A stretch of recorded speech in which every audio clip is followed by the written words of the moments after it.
हमारे फिल्म की शुरुआत होती है शंघाई के एक पुलिस स्टेशन में, जहां पर मगरमच्छ गैंग का एक गुंडा पुलिस वाले को पीट रहा होता है क्योंकि उसने गुंडे की गर्लफ्रेंड को अरेस्ट किया था। कोई उस गुंडे को मारने से रोकता नहीं है क्योंकि सारे पुलिस वाले भी मगरमच्छ गैंग से डरते हैं। पुलिस वाले को मारकर बाहर निकलते हैं तो देखते हैं कि उनकी गाड़ियां चोरी हो चुकी है। तभी उनके दुश्मन कुल्हाड़ी गैंग वाले 500 से भी ज्यादा आदमियों के साथ सूट बूट पहनकर आ जाते हैं, जैसे कि कोई बिजनेस मीटिंग में आए हो। मगरमच्छ गैंग वाले डर कर वापस पुलिस स्टेशन में घुसने की कोशिश करते हैं, लेकिन पुलिस वाले भी स्टेशन का दरवाजा बंद कर लेते हैं। मदद बुलाने के लिए एक आदमी आसमान में रॉकेट मारकर पूरे मगरमच्छ गैंग को सिग्नल देता है। तभी कुल्हाड़ी गैंग का बॉस ब्रदर टिम उन्हें आके एक बुरी खबर देता है कि मगरमच्छ गैंग के सारे गुंडे कुल्हाड़ी गैंग ज्वाइन कर चुके हैं। वो मगरमच्छ गैंग वालों को गोलियों से भून देते हैं। उनका बॉस भागने की कोशिश करता है तो कुल्हाड़ी गैंग में से एक आदमी कुल्हाड़ी फेंक कर उसकी टांग काट देता है। ब्रदर टिम उसे नाचकर चिढ़ाता है और फिर उसके टुकड़े कर देता है। ये सब देख बॉस की गर्लफ्रेंड डर से कांप रही होती है और ब्रदर टिम से अपनी जान की भीख मांगती है, लेकिन ब्रदर टिम उसे भी गोली मारकर नाचने लगता है। ये 1940 का वक्त है जहाँ पैसों की कमी से लोगों का बुरा हाल था। पुलिस से ज्यादा तो गैंगस्टर्स का राज चलता था। इन गैंग्स में सबसे बड़ी गैंग है कुल्हाड़ी गैंग। नाम सुनकर तो आप समझ ही गए होंगे कि गैंग के सारे लोग कुल्हाड़ी इस्तेमाल करते हैं। छोटे गांव के गरीब लोग इन गैंगस्टर्स से बचे हुए हैं क्योंकि गैंग वालों को इनसे लूटने मिलेगा भी क्या। एक ऐसी ही जगह है जिसका नाम है दगड़ी चाल। इस सोसाइटी में कई सारे लोग छोटे मोटे धंधे चलाकर गुजारा कर लेते हैं। इस सोसाइटी का मालिक बड़ा ही लालची और उसकी बीवी बड़ी ही डेंजरस है। मकान मालिक बेवड़ा है और लोगों को यूं ही परेशान करता घूमता है। वो सिर्फ अपनी डेंजर बीवी से ही डरता है जो उसे मारती भी है। एक दिन दो मवाली बोन और लिन दगड़ी चाल आते हैं। वो दोनों कुल्हाड़ी गैंग से होने का ढोंग करते हैं ताकि उन्हें थोड़ी इज्जत मिले। नाई के पास जाकर बोन बाल कटवाता है और पैसे देने से मना कर देता है। वो नाई को डराने लगते हैं कि वो कुल्हाड़ी गैंग के आदमी हैं, लेकिन नाई को कुछ फर्क नहीं पड़ता। वो अपने पूरे पैसे मांगता है। नाई पूरी भीड़ इकट्ठा कर लेता है तो लिन कहता है कि वो किसी से नहीं डरता। वो भीड़ में से एक औरत को बुलाता है और कहता है कि जितना जोर से मार सकती है मारे। औरत जो दबाकर पेट में बुक्का मारती है, लिन के मुंह से तो खून ही निकल जाता है। वो फिर औरत को वापस भेजकर भीड़ में से एक बूढ़े आदमी को चुनता है। बूढ़ा पीछे से बाहर निकलता है तो पता चलता है कि उसकी बॉडी रैम्बो से कम नहीं है। लिन उसे भी मना कर देता है और एक 6 साल के बच्चे को लड़ाई के लिए चुनता है तो बच्चा भी छोटा खली निकलता है। तभी नाई जाकर मकान मालिक की बीवी को बुलाकर लाता है जो लिन को दौड़ा दौड़ा कर मारती है। लिन धमकी देता है कि वो पूरे गैंग को बुला लेगा और रॉकेट की जगह लक्ष्मी बॉम्ब गेट के बाहर फेंकता है। इत्तेफाक से वो बॉम्ब एक असली कुल्हाड़ी गैंग के आदमी पर गिरता है जो वहां से जा रहा था। गुंडा अंदर आकर पूछता है कि बॉम्ब किसने फेंका। लिन मकान मालिक की बीवी की तरफ हाथ दिखाता है तो वो चीते की रफ्तार में गायब हो जाती है। नाई आकर गुंडे से कहता है कि वो उससे भी नहीं डरता। गुंडा उसे मारने जाता है तो कोई उसे ऐसा पंच मारता है कि वो एक कचरे के डब्बे में जा गिरता है। ये देख बचे हुए गुंडे अपने कुल्हाड़ी गैंग के साथियों को बुला लेते हैं। कुछ ही देर में ब्रदर टिम पूरे कुल्हाड़ी गैंग को दगड़ी चाल लेकर पहुंच जाता है। ब्रदर टिम पूछता है कि उसके आदमी को किसने मारा। कोई कुछ बताता नहीं तो वो एक माँ बेटे को जिंदा जलाने का फैसला करता है।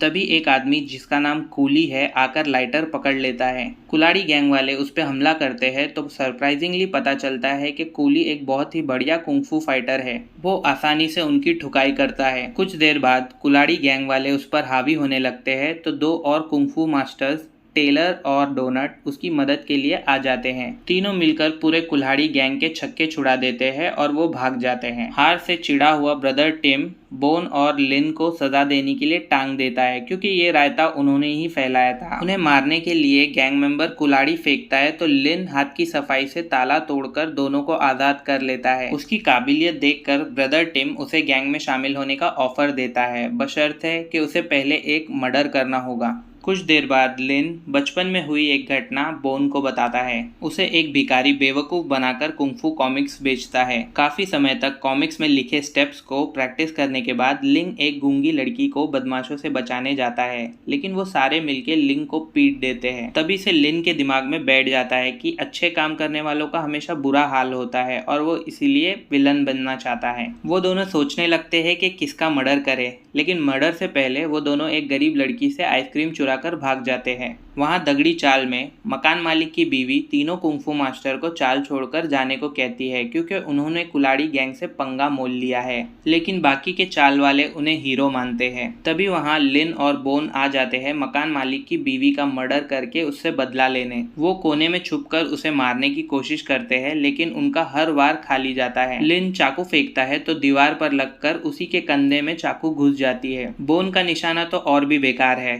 वो हमले की जितनी भी कोशिश करता है उसका निशाना सब चूकता है और एक चाकू तो लिन को ही लग जाती है। मकान मालिक की बीवी उन्हें देख लेती है और मारने जाती है। तभी बोन एक पिंजरे से उसे डराता है, लेकिन उसमें बहुत सारे कोबरा होते हैं जो लिन पर ही गिर जाते हैं और उसे काट लेते हैं। फिर दोनों अलग होकर भागने लगते हैं तो मकान मालिक की बीवी लिन का पीछा करती है और उसका एक्सीडेंट हो जाता है तो लिन बचकर निकल जाता है। वो ट्रैफिक सिग्नल में बैठकर दर्द होने के वजह से फाइट मारने लगता है और उसके घाव मिनटों में खुद ही ठीक हो जाते हैं। बोन उसे एकदम फिट देखकर चौंक जाता है। वहाँ ब्रदर टिम दगड़ी चाल के लोगों से बदला लेने के लिए 2 किलर्स को हायर करता है। वो दोनों मर्डर के लिए एक जादुई सितार का इस्तेमाल करते हैं। वो दगड़ी चाल जाकर अपना पहला निशाना कूली को बनाते हैं। वो टेलर और डोनट पर भी इनविजिबल हथियार से हमला करते हैं। कुछ देर तक तो टेलर और डोनट उनसे कांटे का मुकाबला करते हैं, लेकिन जल्द ही कमजोर पड़ने लगते हैं। जब किलर्स उन्हें मारने ही वाले होते हैं तभी मकान मालिक और उसकी बीवी उन्हें रोक देते हैं और अपनी शक्तियों का खुलासा करते हैं। मकान मालिक अपने फ्लेक्सिबिलिटी से उन्हें मारता है और उसकी बीवी शेरनी की चीख टेक्निक का इस्तेमाल करके उन्हें खत्म कर देती है। कड़े मुकाबले के बाद मकान मालिक की बीवी ब्रदर टिम को धमकाती है और दगड़ी चाल से दूर रहने को कहती है। सोसाइटी वाले कूली और टेलर की मौत का शोक मना रहे होते हैं।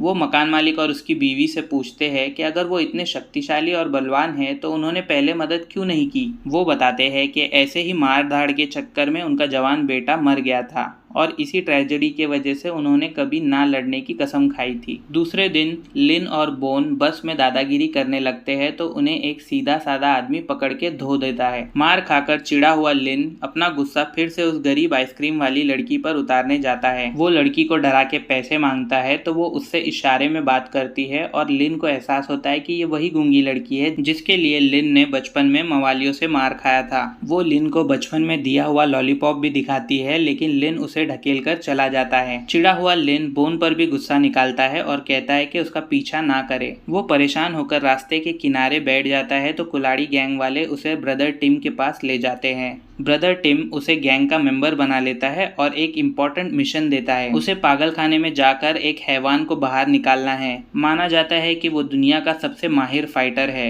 लिन मान जाता है और अपने ताला तोड़ने की कलाकारी से फाइटर को आजाद कर देता है। फिर लिन पागल फाइटर को कुल्हाड़ी गैंग के अड्डे पर ले जाता है। ब्रदर टिम को उसका अजीब सा हुलिया देखकर यकीन नहीं होता कि वो एक उम्दा फाइटर होगा। यकीन दिलाने के लिए फाइटर खुद पर गोली चला देता है और सिर्फ 2 उंगलियों से बुलेट पकड़ लेता है। ये अद्भुत कारनामा देखकर कुल्हाड़ी गैंग वाले उसके सामने झुक जाते हैं। ब्रदर टिम फाइटर से पूछता है कि एक मर्डर का वो कितना पैसा लेगा। फाइटर कहता है कि उसे पैसे नहीं, बस कोई लड़ाई में उसे टक्कर देने वाला चाहिए। फाइटर को पड़ोस के कसीनो से भारी शक्ति का एहसास होता है तो वो एक लात मार के दीवार चीर देता है और कसीनो में चले जाता है। वहाँ उसका इंतजार मकान मालिक और उसकी बीवी कर रहे होते हैं जो कि ब्रदर टिम से बदला लेने आए हैं। तीनों की जबरदस्त लड़ाई होती है और वो अपने अलग अलग कुंफू पावर्स दिखाते हैं।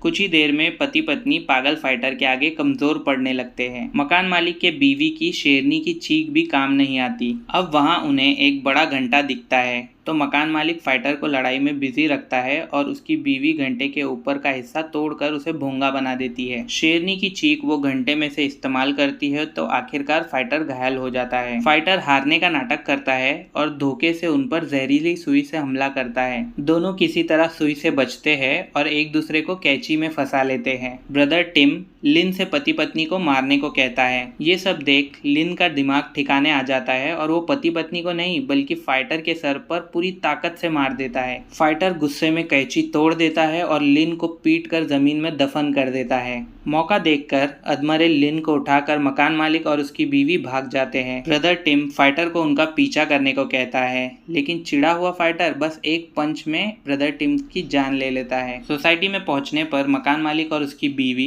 लिन पर दवाई पट्टी लगाकर प्राचीन तरीके से उसका इलाज शुरू करते हैं। वो हैरान हो जाते हैं जब कुछ ही देर में लिन बिल्कुल ठीक हो जाता है, मानो जैसे उसे कुछ हुआ ही नहीं था। ये देख मकान मालिक की बीवी कहती है कि लिन ही वो करोड़ों में एक कुंफू मास्टर है जिसकी भविष्यवाणी की गई थी। हमें पता चलता है कि पागल फाइटर से मार खाने के बाद लिन की अंदरूनी ताकत और साले से छुपी हुई कुंफू टेक्निक उभर कर बाहर आ चुकी है। पागल फाइटर और पूरा कुल्हाड़ी गैंग लिन को ढूंढते दगड़ी चाल आ जाता है। वो सारे लिन को घेर कर उस पर हमला करने लगते हैं। लिन बड़े ही आसानी से उनका सामना कर लेता है। वो कई सारे गैंग मेंबर्स को एक बार में ढेर कर देता है। वो एक एक को उठा कर फेंकता है। लिन और पागल फाइटर का सामना होता है और एक घमासान लड़ाई की शुरुआत होती है। शुरुआत में तो लिन फाइटर पर भारी पड़ जाता है, लेकिन फाइटर एक मेंढक के रूप में पोकेमॉन की तरह विकसित होकर और भी ताकतवर हो जाता है। वो एक टक्कर से लिन को काफी दूर पटक देता है। अगली पावरफुल टक्कर से फाइटर लिन को आसमान में हजारों मील दूर धकेल देता है। देखकर ऐसा लगता है कि लिन अब नहीं बच पाएगा। तभी बादलों में एक बड़ी सी बुद्ध प्रतिमा आती है और लिन को आशीर्वाद देती है। लिन को नई उम्मीद की किरण दिखती है और वो धरती की तरफ वापस आने लगता है। तभी उसके हाथों में मशाल की तरह आग जलने लगती है और वो हाथों के एक इशारे से फाइटर को जमीन में दबा देता है। ऐसा लगता है कि फाइटर हार मान चुका है, लेकिन पहले की तरह वो अपनी जहरीली सुई से लिन पर भी हमला कर देता है। फिर से हाथ के एक इशारे पर लिन फाइटर को रोक लेता है और पीछे की बिल्डिंग में हाथ के शेप का गड्ढा हो जाता है। आखिरकार फाइटर हार मान लेता है और घुटनों पर गिर के लिन से माफी मांगता है। आखिरी सीन में दिखाते हैं कि लिन और बोन ने अपना कैंडी स्टोर खोल लिया है और जब गूंगी लड़की वहां से जा रही होती है, लिन आकर उसे रोकता है और देखते ही देखते दोनों की यादें ताज़ा हो जाती है और वो खुशी से अंदर चले जाते हैं। मतलब हैप्पी एंडिंग। मकान मालिक और उसकी बीवी को भी खुशी से टहलते दिखाते हैं। फिल्म खत्म होती है भिखारी द्वारा एक और बच्चे को कॉमिक्स बेचकर उल्लू बनाते हुए। प्लीज़ चैनल को सब्सक्राइब कर लीजिए और बेल आइकन भी दबा लेना, और मेरी मदद के लिए वीडियो को प्लीज़ लाइक भी कर दीजिए। Thank you so much for watching.